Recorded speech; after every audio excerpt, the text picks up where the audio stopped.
Gents, we're ready to rock and roll this joint. Accelerating your business. How's that going to happen? Let's find out. Good. Shut up and sit down. The Business Bros Podcast was created for you. Learn from the business professionals who come to share their stories. Find out what's working in business, on social media, what's hot and what's not, straight from the mouths of successful entrepreneurs out there doing the real work. And now, welcome to another episode of Business. We got the fire going on. Yeah. In San Diego. Ham, take it away. A heat wave in San Diego. We're bringing the fire right here. All right, all you business pros. Before we jump into the show, just a quick reminder to please subscribe on whichever platform it is that you're listening to us on today. Give us a like, give us a follow, subscribe, and drop a review, and help other like-minded business owners find value from our awesome guests while we rise up in the podcast rankings. And if you want to be a guest on the show, I missed that last part, we will really appreciate it. And if you want to be a guest on the show, we'd love to have you on and learn from you as well. Go to www.businessbros.biz/podcast guest. Schedule your time slot. Don't forget to follow us on all our social media at Business Bros Pod. Ladies and gentlemen, we are so excited and so honored to bring another incredible guest on the Business Bros Pod. Our guest today is the preeminent advisor to CEOs who want to safeguard their businesses and their lives from unpredictability, establishing strategic partnerships that empower them to never again worry about growth. Having worked with over 1,500 CEOs across 33 countries, our guest is an expert in helping businesses expand internationally. As a world-renowned speaker and philanthropist, our guest's goal is to help over 800,000 kids in Latin America become entrepreneurs using local businesses in the next 3 years. Local resources in the next 3 years. We can't be more thrilled to hear some incredible stories from this well-traveled thought leader and humanitarian. Joining us today out of the great state of Texas, the CEO Confidant from Divine Human Ventures and Wisdom for Kids. Welcome to the show, Angel Rebo.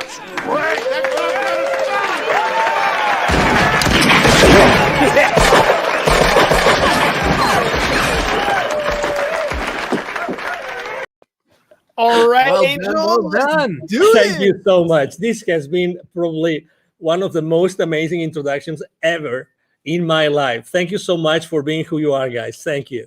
Oh, well, what can I say? James prides himself on the intros. They're probably Fun. Yeah, they're fun. They're you know what? Everybody has a strength and everybody has a weakness.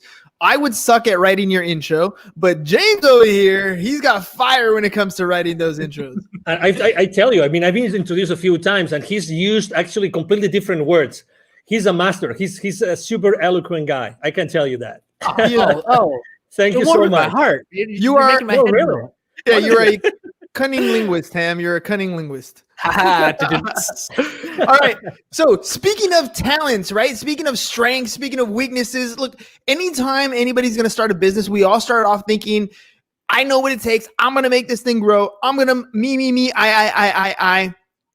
But ultimately, you need a team to make things happen. So Angel, tell me a little bit about what it takes to grow a business and what is it that you do exactly? Exactly. So basically, in a nutshell, what I do is I help both corporate CEOs and established entrepreneurs to bridge the gap globally for expansion and exposure. It means that I help them take their businesses internationally.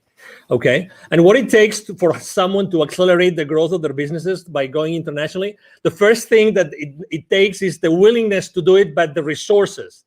The resources. I've seen many times people wanting to go internationally, fully internationally, and they have not made their homework. They have not really taken into consideration what it takes to go internationally.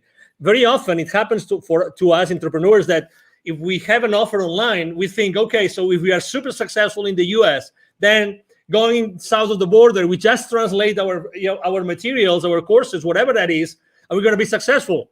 I hate to say no. No, there's many more things involved in going internationally, and you have to do your homework. And there's financial implications on the decision of going international.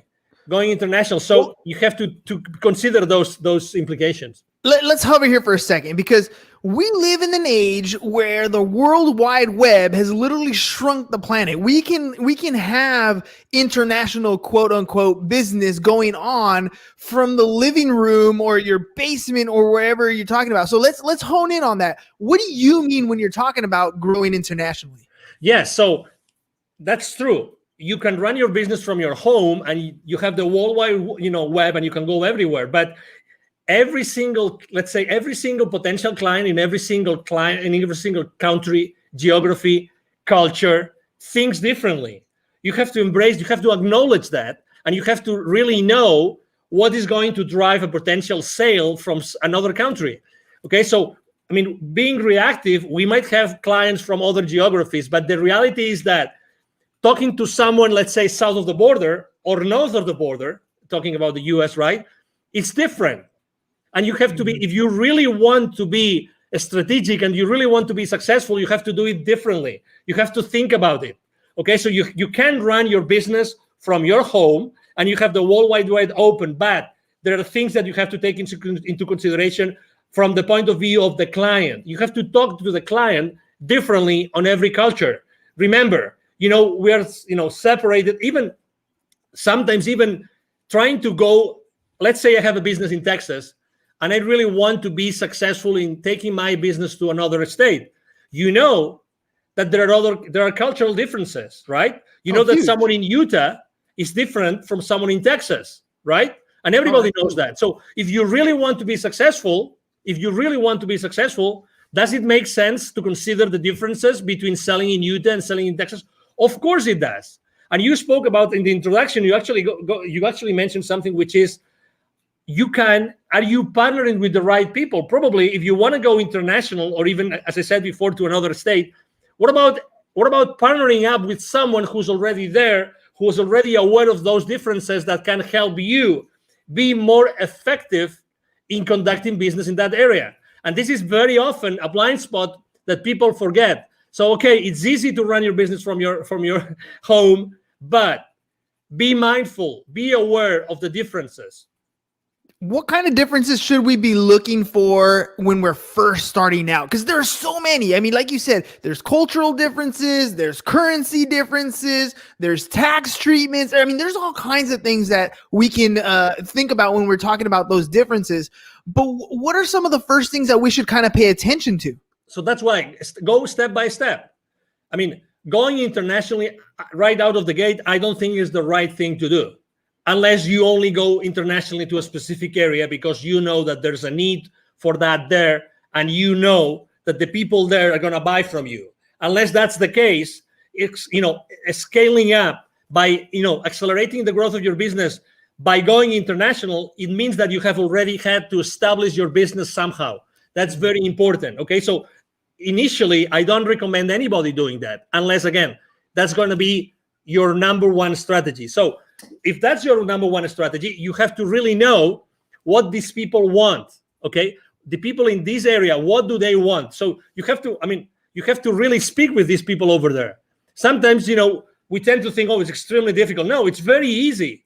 Reach out. There's social media again, and you can go in social media and you can start talking to people who live in that area. It's really simple. There's something in the entrepreneurial world, in the startup world, there's something called a minimum viable product. You've probably heard this thousands of times, right? Mm-hmm. So when you start your business, you probably have a minimum viable product or service that you want to offer to your audience, right? So the first thing you have to do is, if you want to go international, start talking to your audience about what you want to do. And I start asking them, hey, if I was to launch this product, sell it there, or this service, would you be willing to buy from me? And what would be the kind of service or product that you would buy from me, in that particular, area of expertise that I have? So that's the first thing. Talk to your market early on your business strategy. And sometimes, and I think that's probably, we are all to blame, for this, which is we try to be perfectionists. We try to be like, we have all the responses, all the answers before we do anything else.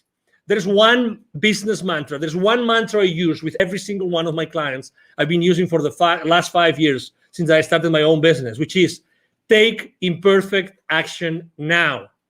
take imperfect action now. Hey, don't worry about anything else. You only need yourself, and you need to start reaching out to the people in the market, in the place where you want to start selling your products or your services. That's it. Start talking to them and start making mistakes. Start making mistakes. There's no such thing as the perfect sales pitch, the perfect service, the perfect product. There's only the thing that you reach out to the potential buyers and you know what they think, and keep on making, keep on perfecting your pitch, keep on perfecting your product and your service. Really, that's the first step. Take imperfect action now.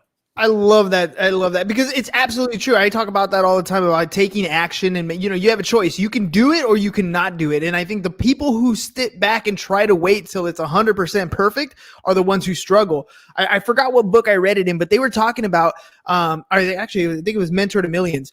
And what they were saying was most successful people wait until they have about a 70% of a plan, right? After that, they put it into action because there's nothing else you can predict. At that point, you have something that's viable that'll take you in the direction that you want to go. Will it get you to the destination? Probably not. But you're moving forward and you're not stagnant and stuck in one particular situation or at worst, not taking any action, right?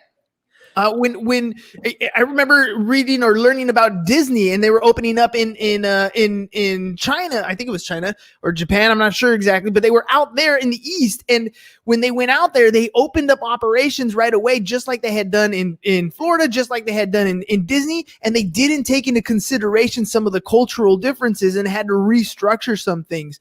So, acting on a plan is first and foremost. When you're talking to CEOs or different people who are ready to take that next scale, right? What's some of the fears that they have or some of those hesitations that prevent them from taking action? Well, it's always uncertainty. When you're stepping into, uncharted territories, everybody is, okay, is that going to work? How long is that going to take? There's always uncertainty. But again, there's uncertainty in everything that we do in life. So, and we still take action. So the first thing is uncertainty. And they need to know they always ask me, what are the chances that this kind of service or product is going to be successful? And I would like to share something. And this piece of information, it came from, there's the number one entrepreneurial program as far as college degree goes in the country is from a school in Massachusetts called Babson College, okay? Mm-hmm. They're very well known. You probably heard of them. Consistently, the number one entrepreneurial program, actually not only in the country, but in the world most of the time. Okay, so I was talking to the director of the accelerator, and that was 4 or 5 years ago. And she was telling me, Angel, 5 years before, so 10 years ago, it would take probably a few $100,000s for any technology, any startup to make a difference in the world. I'm talking about 5 years ago. Today, 5 years ago, only $15,000 to $20,000 was the amount of money that some startups had as a seed money to start disrupting the world. The point I'm trying to make is more and more often we see that the amount of money needed to make a difference in the world is lower and lower, is smaller and smaller. So what's the difference? The difference is that today there's so much technology out there that we can scale up any service or any product in the market like fast, like really, really, really fast. So again, going back to the same thing, take imperfect action now. Take imperfect action now. You really don't need so much time or so much money. What you need to do is to make sure that you start proof testing your value proposition, your product or your service in the market as soon as possible. So you can start burning, those early stages, and you can start, perfecting your product and your service. And you realize that, and you eventually see, you see the future with a level of uncertainty which is much higher. Again, to your question, it's uncertainty, but how do we lower the level of uncertainty? It's just by taking action, by start connecting with the market and start exposing our value proposition in the market. You have a ton of energy, and I love that because Thank you know you. when people come on the show, it's not always as exciting when the other person doesn't have energy, but that Thank you. fuel comes from somewhere, right? Yeah. Why did you get into this particular space? I mean, it sounds like Thank you're you. ready to take on business and scale things at your own rate, and yet you took Thank a you. different approach. Why that approach? Why what you're doing? Why is it what you're doing gives you so much energy? Well, probably because, well, number one, I would say first of all, because of my father, probably because my father is a super positive guy. Extreme. I mean, back in Spain, he's right now 80 years old. He's going to be 81 this year, alive and kicking. He's still working on business. He's always been like that model for me, like always super positive. He's made a lot of, he's set up and grown a lot of businesses, both nationally and internationally. He's made a lot of mistakes, but you know what? He was always in that mood, always. And every time he was being asked, he was always, his first statement, he was always, I am so blessed that I have been able to help these hundreds of families, these hundreds of people with the families behind them. And that's the legacy. That's his legacy. So I think that this, flame that I have inside of me is because I really like to share my experience with people. And I was born to do this. I was born to, originally, both my mom and my dad come from very humble origins, really humble origins. Still my family has a ranch in the north of Spain. That's where we come from, the Rebel family, but that doesn't mean that I couldn't do many other things. So I always had this flame inside of me of leaving a legacy, of teaching others. I love teaching. I love training. I love sharing my experiences. That's why I'm so involved with the local community here in Dallas. I'm invited to, the startup weeks, startup weekends. I'm invited to be jury sometimes. I'm very involved with business incubators and accelerators here, just because I like to share. I like to share, and it's a decision. It's a decision. It's my decision if I wake up in the morning and I show up to the world in one way or another, and that's my decision. That's my option. That's who I am. It's a Friday evening, right? I have had so many calls this week. I have talked to so many people. I've had so many face-to-face meetings. But you know what? I am loving this interview, and I could be, And right now, if you told me, hey, Angel, you have to mentor, 20 people in a coaching call within 30 minutes, I'm gonna do it. I'm not gonna lie to the audience. How long ago did you offer me to be on your show? True. It was yesterday evening. So Exactly. less than 24 hours. Less than 24 hours. And I was super excited. I said, yes. You know why? Because I always say, why not? Why not? If there's a single person in your audience right now who can benefit from what I'm saying, oh my God, the day has paid off. The chance has paid off. The possibility that you guys have offered me has paid off. What is the core? What is the core of the CEO Confidant? Like, what is it that you're trying to achieve? Your mission in the business to have that can help more and more entrepreneurs get to the level that they want to get to. Thank you. For me, it's always been connecting the unconnected. And actually, I'm going to tie this to my nonprofit, connecting the unconnected. I've always, obviously, as you can imagine, I'm so grateful to God that He gave me this energy, this passion that I can, I have been able to help a lot of high-level executives throughout my life. That's a blessing. Probably this energy has helped me a lot. But this has only helped me enough as far as this helps me to make the world a better place. Okay?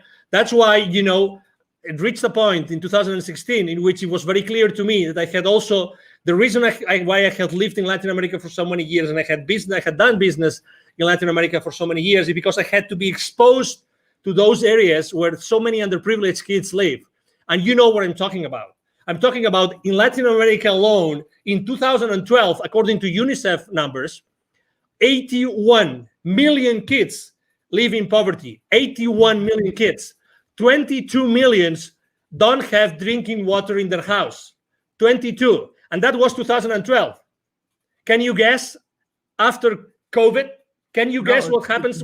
How many millions right now? Significantly worse. Exactly. So, and that means the total population. So that you have you have a frame of reference. the total population of kids in 2012 in Latin America was 170 million. 170 million. Okay, 170 million. So put that in perspective. So right now, probably it's going to be 90, maybe 100 million kids in Latin America who live in poverty. Yeah. So that's why, what's my mission? I've always feel that I keep on developing and helping so many high-level executives and established entrepreneurs, because at the end of the day, what I have to do is I have to be able to have so many stories, and I have to be able to connect all those high-level executives with those entrepreneurs that have still so much to learn. And I know that if it's not me, who's going to teach them entrepreneurship? Who's going to inspire them? Who is able to bring all those lessons I learn every single day with these so powerful CEOs? Who else is going to take them to those kids in need? So that was my answer. Yeah, no, that's a beautiful answer, because you're absolutely right. I mean, we look at what we see in poverty just right in front of us, right? When we drive down the freeway, when we're in our local communities.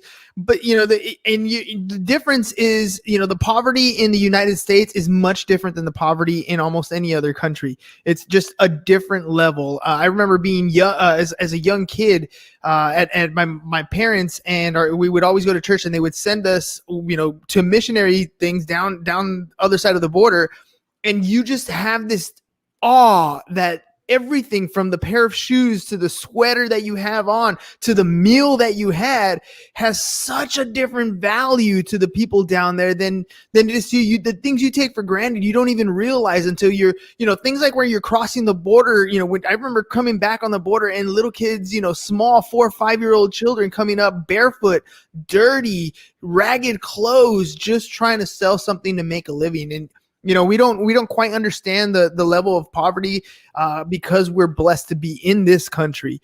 But you're absolutely right. I want to ask you about the relationships that you're building with people as you're helping a lot of these entrepreneurs grow their business, as you're helping them scale and become multi-million-dollar companies. What value do you place, and how do you utilize the relationships that you're making? Well, I think believe it or not, I was extremely shy kid, very shy, very shy. Most of I would say every single one of my classmates up to high school, they would not believe it's me talking right now. Honestly. I had to, really, I really had to go to college, and I had to start being involved in organizations, international organizations, and traveling. And so, I know that not everybody is so open and prone to have relationships with people. But again, you don't have to be, someone like me, so, extroverted like me. It's just I think that the most important thing is that you are yourself and you keep the relationship honest and humble.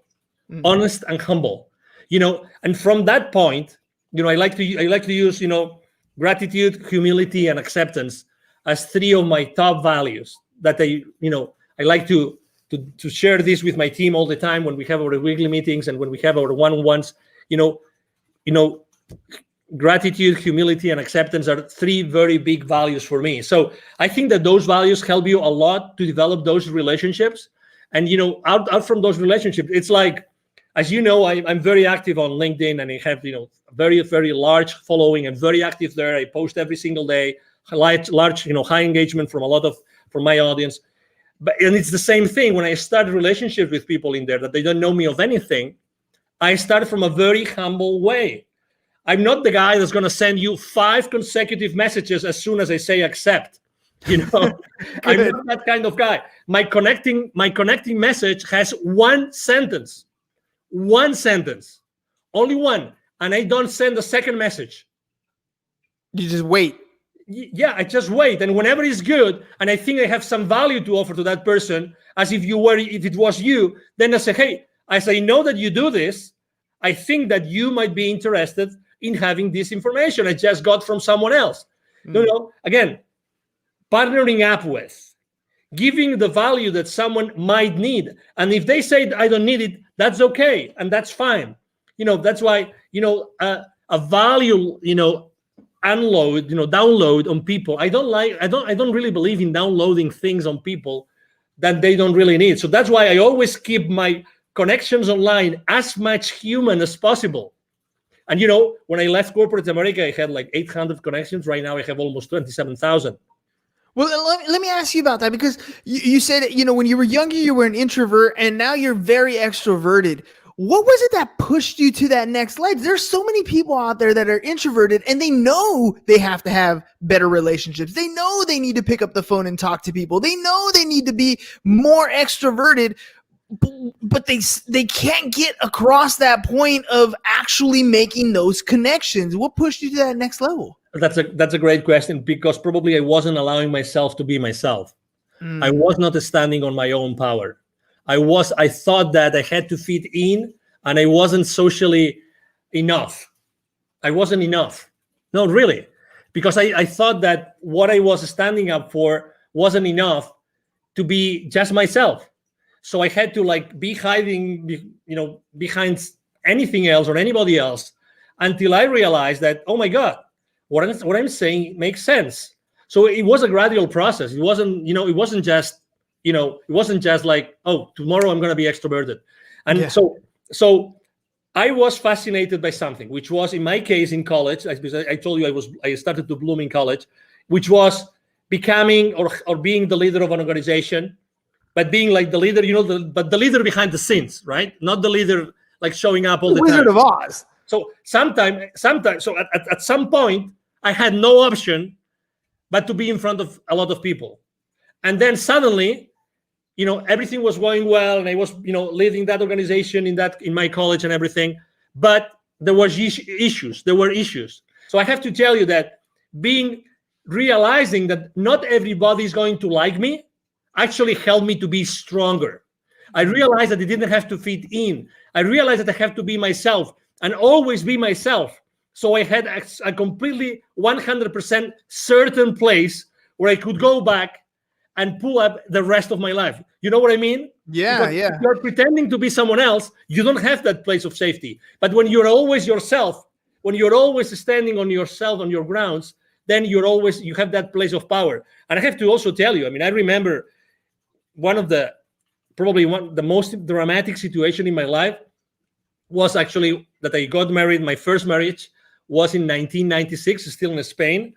And I unfortunately didn't work out, and I only was married for 5 months. Oh. And I'm not gonna disclose the circumstances, but let's say it was like being backstabbed, big time. And I got married with my college sweetheart. Oh, come on. Now you're leaving all the meat on the bone here. Now we gotta know what's going on. No, but let me tell you, I remember as if it was now. I had to drive back. When I found out what my wife was doing, and I confronted her that night, and I will never forget that night. When I confronted her that night, and she told me yes, I remember taking my car the following morning and going and driving to where my parents lived. I remember that both my mom and dad were waiting me. They were living at the 6th floor. They were waiting for me, and I started crying like a baby on my mom's arms, at my mom's arms, saying, can't believe it. I don't know. How can my life collapse? What did I do wrong? I had the car, we had an apartment together. We had all those projects together, the perfect job. We had this beautiful house in the mountains to go to ski. Everything was perfect. But suddenly, boom, so you thought. Boom. And not even 1 year, 5 months, 6 months. I felt betrayed, you name it. I tried to save my marriage, and I immediately said, okay, let's go to a counselor. But unfortunately, the other party wasn't there. So I said, okay, so the rest of my life starts here today. Yes. And then, you know what? 1 year and a half later, I had already left Spain for good. And I have not been back to Spain, but to visit my family. Again, it's the realization of I have to be me. And I am strong because I don't have to fit in with anybody else. I have to be myself. And that's my foundation. That's my essence. And I will build up the rest of my life because of that. Had I not taken that decision, we would have never had this conversation, you and I, today. You know that I want to say I love that story, but I kind of, it's not quite the right thing to say. But the fact that you accepted it at the end, right? The heartbreak, the pain, the agony, what you're going through, those are feelings that you're going to have. But at some point, no matter what happens in your life, good, bad, or indifferent, you have to accept that tomorrow the sun's going to rise. Tomorrow is another day, and every day you have that choice to make something happen. You can dwell in it, you can live in it, you can wallow in sorrow and feel sorry for yourself for as long as you can. But every day that happens is another day that you're not fulfilling whatever dream is that you want to achieve. You're hurting yourself by allowing yourself to live in that position for too long. Feel it, hurt it, learn from that mistake. But you need to make a choice and accept that it happened. Totally. Otherwise, you're never going to move forward. I agree. And I have to say, this counselor that, we went together, with my ex-wife at that time, it was the same counselor that said, hey, okay, so she's not coming back. Can you please help me? Can you please help me go through this path? Can you please help me? And I have to tell you, there's certainty that this counselor told me, so these are the stages you're going to go through. A, B, C, D, and E. He told me, he explained those to me, and I understood them, and I said, okay, where am I now? And he told me, no, it's a good question. It's a good question. Yeah, of course. So you are here. Okay, typically, what do you see in your practice? How long is it going to take for me to get to the final, destination of this, of this, whatever it is, right? Of this journey. He said, well, it's up to you. I've seen people here, and I've seen people there, and I've seen people that will never recover from a divorce or from a separation. Okay, so I kept on going with him. I kept on having, again, I asked for help. God bless. That's something I obviously, in any facet in life, ask for help. Look for help. Always. There's always going to be someone that can help you. Always. Always. The only scarce resource in your life is time. Yes. Get over any situation, any challenge with the help of someone that's been there before. Do that. Don't hesitate. It doesn't matter. Money comes and goes. Do that. And oh my God, after 6 months of my separation, guess what? Guess who came after one of my, I just finished one of my swimming practices. I love swimming. Guess who came to say, I would like to come back together? Who was going to say? I'm not going to say, but you know the story, right? You know the story. And I said, unfortunately not. I don't want this to happen in the future when we already have children. I don't want that for my life. Decision made. Imperfect decision. Don't know what the outcome was going to be, but you weren't going to do it again. No. Oh man, Angel, that's, I love that, the whole idea of time scarcity, right? You only have so much time in your life. And yes, ladies and gents, you're going to feel uncomfortable when you're going to make a decision. You're not going to know the outcome. It's going to be scary. It's going to feel weird, but do it anyways. Do it anyways, because there's only two types of regret that you're going to have when you're older. And one of the biggest ones, the worst ones, is when you're 98 years old and you are incapable and you're out of time to have that regret to worry about. So take the action. You might make a mistake and it's okay. There's always a way to correct, but take that action. Angel, before we head out, let our audience know if they want to work with you, how can they get a hold of you? Absolutely. The first thing is, it's very easy. Send me an email. I have a team behind me. We all work together. We will always respond to you. My email is very easy. My email address is angel@angelribo.com. I'm going to spell it for you. ANGEL@ANGELRIB as in boy O.com. That's the easiest way. If you want to know, what I do, what I stand for, you can go to LinkedIn, Angel Ribo, the CEO Confidant. And you will see me there every single day posting. I post a lot of personal stuff because I think it's important for everybody to know, what I think is important for me. And obviously, I would like to help you. And needless to say, thank you very much, guys, for being so kind with me and allowing me to be today on your show. Hey, man, thank you for coming on last minute. Thank you for sharing, being vulnerable. I honestly believe that some of these stories that we have in our life, some of the worst stories in our life, make the greatest connections with people. So thank you very much for sharing some of your worst times with us. I connected with you. I'm sure there's a lot of our listeners that connected with the same type of story. Thank you. All right, ladies and gents, it is Friday, but we'll be back because Monday's going to come right around the corner. So that's all we got for you guys today. Have a great and safe weekend. Peace. And we're out. Thank you for listening to the Business Bros Podcast. Are you looking to get more clients or to increase your income? Hernan, the business bro, can help you generate referrals through the power of podcasting. And James, the insurance bro with Pipeline Insurance, can help you effectively add insurance to your existing business. If you are ready to create wealth today and generational wealth for tomorrow, email businessbros@csfirst.com to schedule a free consultation or join the Business Bros Network, www.businessbros.biz.